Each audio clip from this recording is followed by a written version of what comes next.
Hi, Alyssa. Good to see you. Can't wait to hear your encouragement around this. Okay, amazing. Good, good, good. I have a lot to say around this. I think I wrote this in the email, but I was actually talking to one of my clients about it, and she was like, "Stop. This is so true and so helpful." And I did not even think about it. Um, can you talk more about this on a live stream? And she was like, really like, I needed to hear this. And so hopefully it's something y'all need to hear today. Um, Okay, wait, I just saw this though, and I just have to share it because I think it's so cute. So you guys see this thing right here? My grandmother, she's 90, and she has, I mean, it sounds so weird to call him a boyfriend, but like her partner, let's say, and her have been together for like 10 years. My grandmother passed away quite young. And so anyway, her boyfriend partner needed something that I helped him with. And he like went to a flower shop. This man is 90. He went to a flower shop and like ordered this and had it sent to me with like a sweet little thank you note. And every time I look at it, my heart just is like, oh, anyway, just had to share that as like, why is this thing here? Because every time I see it, I'm just like, he's so cute. I can't stand it. Anyway, hey, Liz. Hey, Michelle. Thank you guys for being here. Okay, now we can get into the thing. Sorry for spending time telling you that, but it is just warming my heart. Um, okay, so here's what I was talking about with this client. She was talking about like social growth, let's say. And like should that be faster for her? Should that not be faster for her? Like she was kind of basically like, am I doing like, am I on the right track or not? Excuse me. And was doing a lot of comparison. You need a warm heart, so cold today. Hey Lauren, good to have you. Good to see you. Michelle, how cold is it there? I'm so curious. Maybe your house is just cold, but I was just curious about the weather. I'm going to New York later this week, and I'm like so excited for some cold weather. So anyway, she's kind of like doing the thing where we compare because that's what we all do. And honestly, that's on, like on social, we can see more data than I think we typically can in other people's businesses in any other way. So of course, we're gonna like, make that comparison. Janet said, "Oh my God, I'm in New York." Janet, it was like kind of hot this week, right? Um, 40s, high 65. That is what I'm talking about, Michelle. Give me that. Oh, Jess is having Cancun whiplash. Yeah, that's a little rocky, Cancun to snow. That's not ideal. But okay, so again, like social is where we see the most data of other people's businesses. Just she was kind of doing comparisons. Anyway, and what I was saying to her is like, it depends on who you serve. Like, I have some clients that have like, I'm trying to think of one of my clients, like 300 or 400,000 followers, right? But she's in a space where she serves parents, right? About like a really specific kind of like niche topic or whatever. But like my point is there's still so many people that could hit follow that resonate with that message, et cetera, right? Where for this other person, she's in like a much more specific niche, like more along the lines of like, let's say business coaching. And what I was saying to her is like, it's really unhelpful to kind of like compare to audiences that are not that, and or to compare people who built audiences quite a long time ago and or who built audiences doing a different thing, right? And I think that gets really confusing in our space because we'll see someone with like a huge following and we're like, they do what I do, why is my following not that big, right? And we think that there's something wrong with us or that. But so often it's because they maybe had a different message and then they shifted. To be more niche or be more specific or target more business owners or whatever. And I think that's really important to say because I feel like if not, we're always on this train of being like, I should have X amount or be reaching X amount of people. And if I'm not, something's wrong. And again, we're comparing ourselves to either people that had a different kind of like message or niche and grew really big on that and then pivoted, or to people who have a different message and niche altogether. Hi Brittany. Hey Deborah. Good to see you guys. So anyway, like I was looking things up for her, and basically in the US, there's approximately like 30,000 certified like life and business coaches, although, we know a lot of people don't have certifications. And then there's like 10,000 health and wellness coaches. So that's like 40-ish thousand certified coaches in the US. Again, are many people not getting certification, of course, but I'm just like, that's like the data I could realistically pull. So that's what we're going off of, right?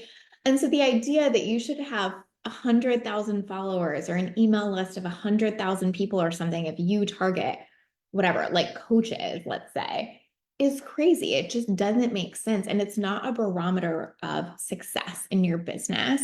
And I think it is just so important that we all have a good lens on that. Now, if you have a very wide niche and your entire business really, really does depend on huge volume. Again, like I said, that client I have in the parenting niche, she helps with a very specific thing. And so like I'm trying to be non-specific, but like she does really need volume because they only need help with that for a very specific time in their child's life. And so she really does need that growth and need that volume, but it's not that hard for her to get that growth and get that volume because the net is so, so, so wide, right? And so I think it's just helpful to see the difference there, right? And to know that like that's not always the goal. For example, like if we take okay, there's like say 40,000 certified coaches, say there's many that aren't. And I think that was active based on like the data I was researching, but I mean, like, how many of those maybe even aren't fully active, right? Like our like world is still so small. And I think there is so much growth potential there. I think of coaching so often in the way I think of therapy, where for so long it was like so taboo and so weird. And like, you definitely really wouldn't want to talk about it. Like, some people got therapy, but like, it certainly wasn't like a topic of conversation. Now it's like the most normal thing in the world to be like, so my therapist was telling me the other day, right? Like, it's almost like if someone was like, oh yeah, I've never been to therapy, it's almost like, really? You've never tried therapy, right? And I think, certainly coaching might be very much moving in that direction. But the point I really want to make is we're often thinking that numbers should be like, how do I get, 100K, 200K, 300K, a million followers? How do I grow my list at this rapid rate, et cetera? And the truth is, like, the industry is not big enough for that yet. And that doesn't mean it's saturated. That means there's growth potential. That means it's going to continue growing. But if you're so focused on trying to get these really big numbers, it's really going to work against you. And I think it's so important to say that.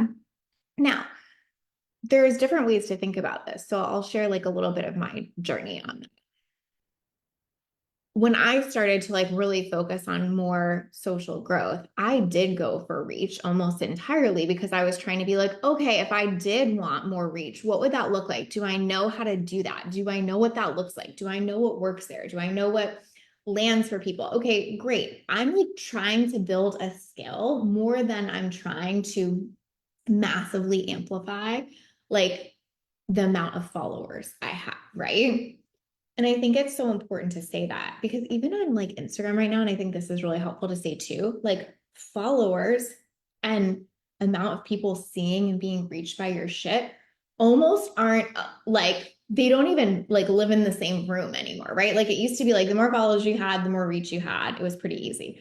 That is like not how it's working at all anymore. I'm not even going to get into all the specifics of that because quite honestly, I'm not an expert on that. If Christine is here, she can give us all that juice. But like, all I know is that follower count and reach do not equal each other anymore in any way, right? It's almost wild how like not on the same page those are. Yeah, Jess said they do not compute. It's so weird. Totally. Right. And so that's another like take I would say on this is like the idea of going for huge like growth in terms of followers, it really typically does not help, right? I mean, it can, but what you really want to go for is how am I so focused on the audience in front of me and giving them the type of content that they want to hear and that they want to resonate or that they resonate with. Like one of my clients has been really on this journey recently because she talks really openly from a political perspective, and she really feels like, that's getting like I don't even know what word I'm looking for here, like stifled or whatever, right? When she's talking politics. But the truth is, her audience still really likes that. And so her reach might be lower on those, but the depth of conversation and interest she gets from that is so different. Like, so we're just going for pure vanity metrics of like, oh, okay, let's assume the industry is so giant. I should be getting all of this reach and all of these followers and all of these clients. It worked against her completely, right? When she was like, well, I just want to fucking talk about this shit. I'm tired of like making suppression. There's the word. Thanks, brain. Um, I'm tired of worrying about being suppressed and I'm just going to talk about it. And guess what? Like, yeah, it's not like she's reaching hundreds of thousands of humans, but the quality of conversation and connection and engagement is going up significantly. And so I think when we look at like saturation in that sense, we're really like looking for like how deep can we go instead of like, oh my gosh, I should be getting so many people and the industry already has so many people in it and like they have 100,000 people following them. Why aren't those people following me? Like that is not it. Our industry is still a baby. It's still small. It's still growing. It's still maturing, evolving. There are not that many people in the coaching space, truly. I mean, it's kind of crazy if you think about it, right? And so if your goal is always about reach or always about follower growth, it can be a really, really, really frustrating journey. And I think it's important to say that. I want to see what y'all are saying. Ray said, so true. I found it super useful to worry less about number of followers and more about the quality of the relationships I'm cultivating, even if the number is smaller. Spot on. Lauren said, I feel like so often we forget how small of an audience we actually need to have a really successful business for a lot of people. Exactly that. Truly, like, again, can reach help? Yes, if it's the right people. I mean, something that I do often that, you know, take it for what it's worth. It might just be me being a psycho, but I delete followers a lot. Like if I like go through my notifications and I see a bunch of followers that like don't look like they're in business or it's like some random guy or whatever, I'm like delete, delete, delete. Like I don't want numbers for the sake of numbers. When Instagram like is like, here, a recommendation, these might all be spammy followers, you know, that thing. I'm like, delete them all. Bye. Like, right? Delete the sugar daddies. I mean, it's a good rule.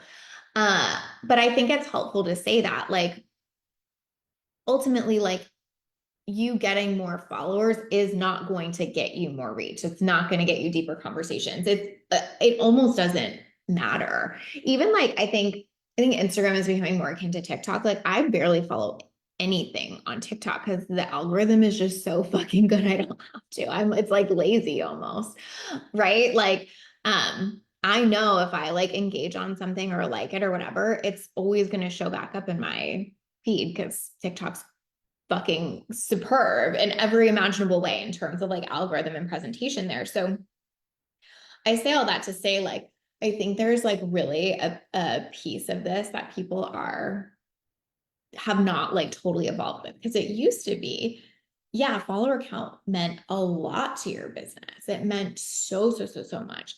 Now it's like, I mean, it's almost like it feels like a dead metric to me a little bit. Like I'm not saying that you wouldn't want to see that people like were regularly wanting to follow you or new people weren't coming to you. But in terms of like your ability to actually connect with them from there, in terms of your ability to actually use that as the growth tool, I think it's low. What really is the thing to me, the more and more I do this, the more I'm like, it's been basically a year now for me since I like really dove into all things Instagram. Engagement with your people is everything. Like, do they want to comment on your shit? Do they want to share it? Do they want to be in your DMs. Like if you have that relationship, if you have that conversation going, it's really hard to lose, even with a small audience. If you have a huge amount of followers and you don't have that level of connection and engagement, it doesn't matter at all. And so I feel like we have to get back to this idea that like our industry is not saturated. It is still a baby. It is still growing. And with that, the depth of relationship matters so much more than a follower count or a number in the way that it maybe used to, right? I mean, obviously the depth of relationship has always mattered, but I do think like follower count like used to mean something in a way that it doesn't anymore. But it's not because it's saturated. So I think that's what a lot of people will do too, is they'll be like, oh, this isn't working for me because our industry is so saturated. People are so bombarded by this information and da, da, da, da, da. That's probably not true either, right? Again, our industry is small. It's a baby. Yeah, you might not have 100,000 coaches following you, but that's probably not why it's not happening. It's because they're all following other people and buying from them. It's probably because they need you to really build that connection and relationship with them. And I feel like that's so helpful and soothing and important to name, is because if it's always just like a growth game or a numbers game, let's say, we miss out on like the piece that is connection. But what is interesting is the connection always leads to growth, right? Like if you look at your shit that does well or performs well, it's because people are engaging on it, you know? I have a video right now that's going like very viral. And obviously it's because, I mean, not in a good way, necessarily, but there is engagement, there's conversation. People are yelling at me, fighting amongst each other, whatever. And there's like conversation, let's say, behind that. And I think that that's really helpful to see. I'm definitely not recommending that. I don't think that's helping my business in any real way, shape, or form at this current juncture, though. Technically, I got a mini course plug in there, so we'll take it. And I did get some mini course sales. So, you know, but really, it's like when people are interacting with it and engaging on it. And certainly that doesn't mean you have to do stuff to like, incite people or get them, emotionally activated or upset. But I think the idea that we don't have to like bring forth some of ourselves and some emotion is not there either. Like people are connecting on that right now. And so it's, to me, it's like not about saturation. It's about depth, right? And it's also about like, how many people are really in our space? Like, what are we actually aiming for? I think I don't even like really know, because I just don't pay that much attention there. And I look at my data a lot, but I think I probably have about 15K followers, right? And like, yes, I like seeing the growth, but I guess what I'm trying to say is like, it just depends on like the quality of that, not the quantity, right? Is it 15K people that like were from years ago that like want nothing to do with me, or is it 15K people that are relatively interested in what I have to say, want to come back to my shit, et cetera, right? And so I think like that's what we really need to look at. Of course, all those people are not going to want that, but you get what I mean. Like we can't pedestalize this idea of like numbers in that way, because from a data perspective, we have to look at data that matters. This is not data that matters anymore. Data that matters is like there's only about 40,000 certified coaches in the US. So if you're serving predominantly a coach market, what do you need to do with those people? You need to show up in a way that other people aren't. You need to make a connection with them. You need to go deep with them. Like that's what's going to break through industry saturation.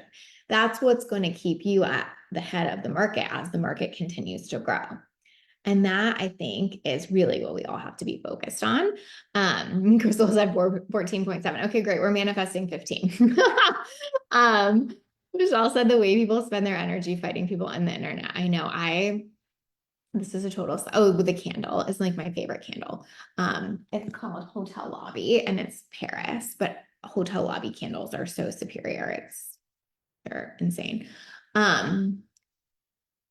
I'm going to re-listen to this because you're dropping too many gems to keep up with. Thank you, Deborah. Quality over quantity. Yes. I was going to say this is just a side note about Michelle saying people fighting each other on the internet, but I want to get messy in those comments so bad. This morning I was like, I'm going to just give myself an hour and just like go ham. And then I was like, stop. This is not what you need to use the hour of your time for, Lacey. Get the fuck away from your phone. Stop it. So I mildly get wanting to fight people on the internet. I do have a little of that in here apparently. But it is bananas.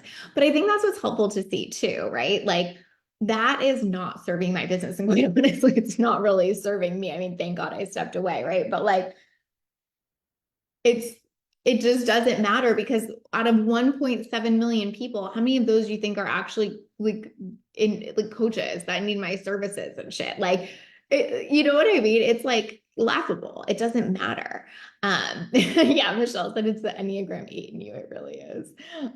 Your Scorpio meets 10C bar candle. Yes, it is. Jess says candle featured on your episode of the Feel Wealthy show. Exactly. I talked about it on there. I fucking love these candles. I'm like on a wait list for the holiday ones. Okay. But yeah, like out of that, it's not like 1.7 million now have the opportunity to hire me. Or like I said, I did actually get in a mini course plug in that. It doesn't matter. I did sell some mini courses, but it probably would have happened if that had reached 5,000 of like my close audience versus 1.7 million. Like it literally doesn't matter at all. It's really like, are the people who are going to hire me engaged on that? Are they interested in that? And am I building a relationship with them in a way that maybe other people aren't, or that maybe stands out to them? That's really what it comes back to. Like, that's how you combat the saturation. It's not more growth. It's not getting bigger. Again, those things will naturally occur if you're doing the first steps, right? If you're naturally like really building great engagement, relationship with your audience, your numbers are going to grow. If you focus so hard on the numbers without that to back it up, like you're just in this whack-a-mole and it's like never feeling better or good. Deborah's in 8 tracks. Yeah, I know. It really is. Like, I literally was like, put the phone down, Lacey. You are not doing this right now, but it was hard. But yeah, like it's just I think we have lost the plot on what the game is here a little bit. And I think for a lot of confusing reasons. Again, like Instagram has changed so dramatically. Again, like follower count not seeming to be a factor at all has changed so dramatically. I think how people want to engage has changed so dramatically. What's making them engage, all of those things, right? Big changes, big changes, big changes. But the point is, if you can keep bringing it back to the relationship. So like, you know, maybe 5 years ago, the way we were building relationships was by giving a ton of value and people felt really supported by us, wanted to buy from us. Maybe that's different now. The way we're building relationships is sharing more of who we are and where we are and what our values are. And they're building relationships with us through that. Like, right, that changes, but that foundational piece stays the same. And it's also what I think so many people do not spend the time to actually get good at. And again, that's how you combat industry saturation. I do not feel like a lot of people are like, I want to be so connected with my audience. I want to know them like the back of my hand. I want to talk to them every day. I want to da, da, da, da. I think the true truth is if you asked a lot of business owners, they would say like, I want the numbers, but I don't want to really have to do all that. And so it's kind of easy to stand out because if you're doing that for the, again, I just keep using this number because it's like the data I could get, and you know, I love data. But like for those 40,000 people that are say in your market, if you're doing that with even 1,000 of them, you're golden, right? A lot of my clients that are like really scaling with courses and stuff like that, it's not because they just have like an endless flow of people. It's because a lot of their people buy from them multiple times because they have such a deep connected relationship with them. And so that's really something to remember too, right? It's like, again, it's not about like, okay, how do you now get 40,000 people to purchase from you? It's like, if you get 1,000 of them that are so invested in your business that they purchase multiple things from you and they scale up through your programs and they stay with you and they see you as that expert, guess what? Can't lose, right? So I really feel like we have to like re-engage how we're thinking about this and actually look at the numbers and be like, oh, the market I'm speaking to or talking to, like, here's another example. If you, oh God, it just went out of my brain. Oh, so one of my clients is a coach and she typically only works with people that are making like high six, low seven figures in the offer that she has. And I was talking to her about this a little bit too. And I was saying, like, okay, say there are 40,000 coaches again, say we know a bunch of them aren't certified, and say only like 2% of that is actually at this level. How many people are you actually talking to? And I don't mean that in a like disempowering way, like, oh, there's probably only X of your ideal client, you're screwed. I mean that in more of like a, this is why it matters to focus. This is why it matters to go deep kind of way. Because if she was so busy thinking about like, how do I grow more followers, more followers, more followers? How do I use that as like my proof or my social proof or whatever? She would totally, totally miss her people, you know? I think you obviously can get, I think what I have noticed personally in my own stuff is I can get great reach um, on more personal content, like where it's like more about my values and my stances and stuff like that. So that is certainly an option. It's not like you only have to talk to like this very, very, very specific person at this very, very specific level. But the truth is, that's who you're trying to sell to, right? And so if you try to cast such a wide net all the time, you're going to feel like it's working against you. If you're willing to go there sometimes, so you know how to flex that muscle and you have a good opportunity to connect with your industry, et cetera, I think that's really good. But I think you have to keep the perspective of like, who's really in my audience and what really matters here. Because that just keeps your eye on the prize. Like, what is data good for? It's good for showing you what matters, right? So if our follower count doesn't seem to matter anymore, if reach is a crapshoot, if we know that, you know, only X amount of people are like actively engaged in our industry or, you know, again, like the certified coach thing, guess what? It gets so much easier because you're like, oh, okay, well, then what matters is, are those people paying attention to me? Are those people engaged with me? Are those people connecting to me? Do those people like my content enough to DM me, et cetera, et cetera? Like those become the metrics that matter. That's how you get past the saturation piece, right? Hey, y'all, good to see you. I'm so glad you made it live too. Um, Okay, so that was kind of what I had to say on that. If you guys have more questions on there on that, I'm like so happy to answer it. But I just wanted to give that take of like, do you even know how many people are in your space? Do you know how many people you're marketing to or have an opportunity to market to? Are you comparing yourselves to these people who grew a long time ago or grew in a totally different niche kind of thing? Because it just doesn't serve you. It just doesn't make sense for you. And it's just not a metric of success anymore, right?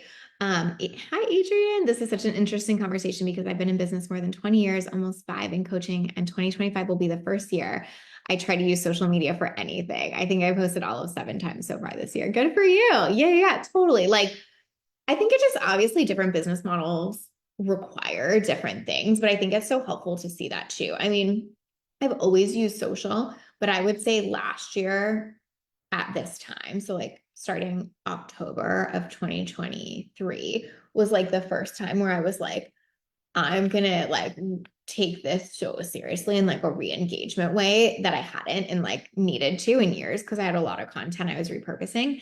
And it like made such a difference. I mean, it really did. And also I'm sure I could have been fine this year if I hadn't have done that, right? So it's like a mixed bag. But obviously I think different business models, different things and different people, different seasons. Like I know for me, that was the right season. It sounds like for you, 2025 is maybe the right season.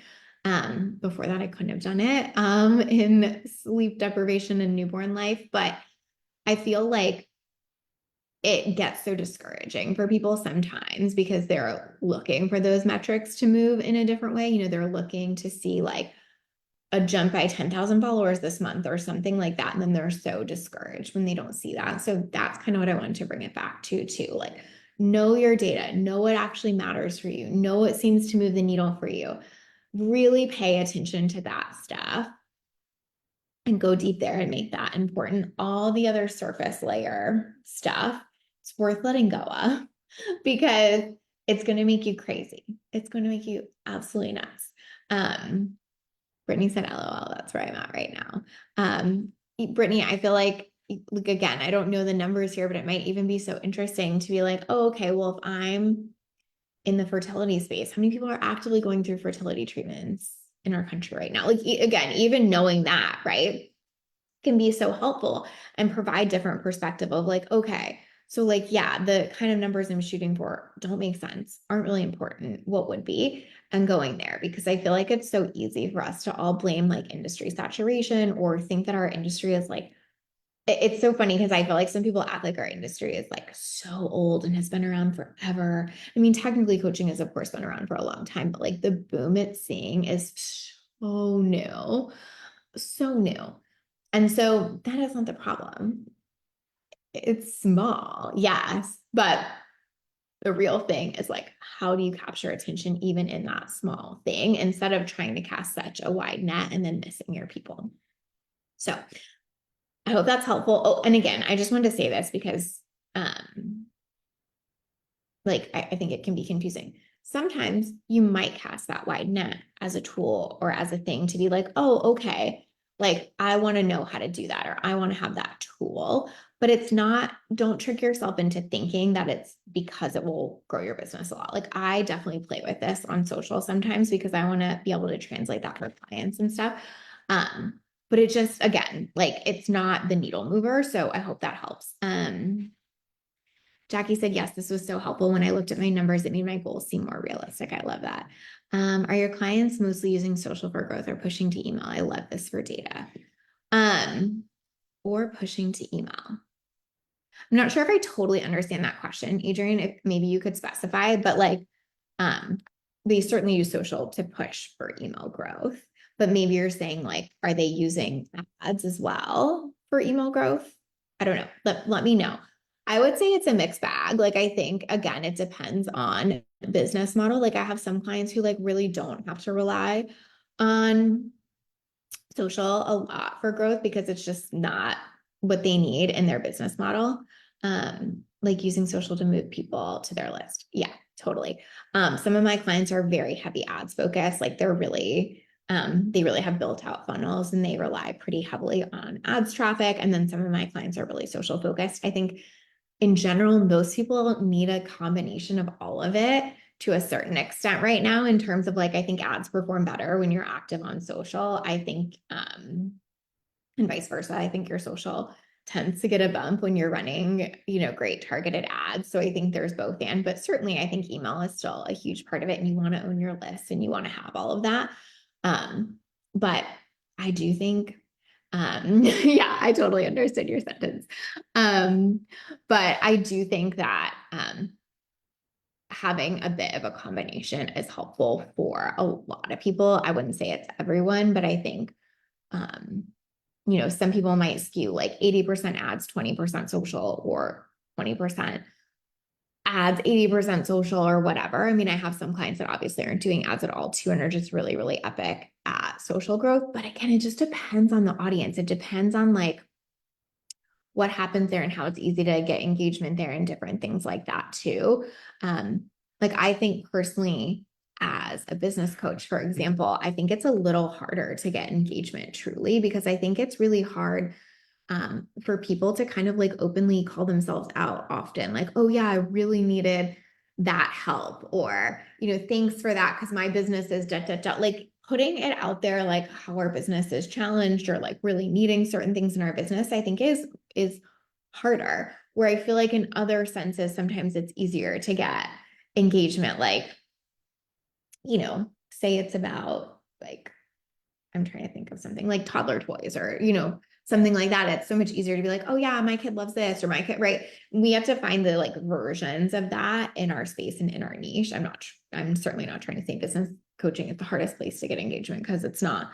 But you get what I'm saying. Like, I do think like depending on who the person is, what their business model is, and then who their audience is, it differs. So I hope that helps. I hope it's just good perspective. I think it's really easy to get caught up in all of this and kind of like lose the plot on what really matters, what really moves the needle for us.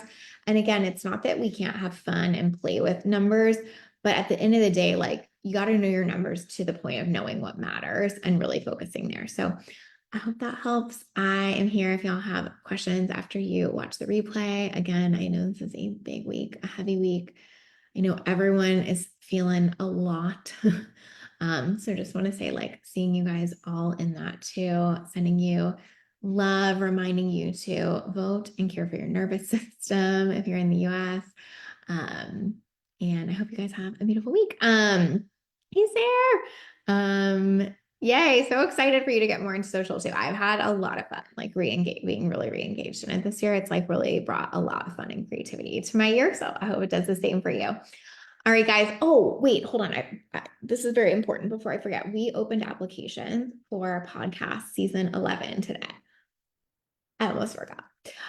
You could tell where my brain is election focused. But we did open podcast season 11 applications today. They're open for, I think, 2 weeks. I should know this, but I actually don't. I think till the 18th. I'm almost positive it's the 18th, which may or may not be 2 weeks from now. I think it is 2 weeks from now. Okay. So anyway,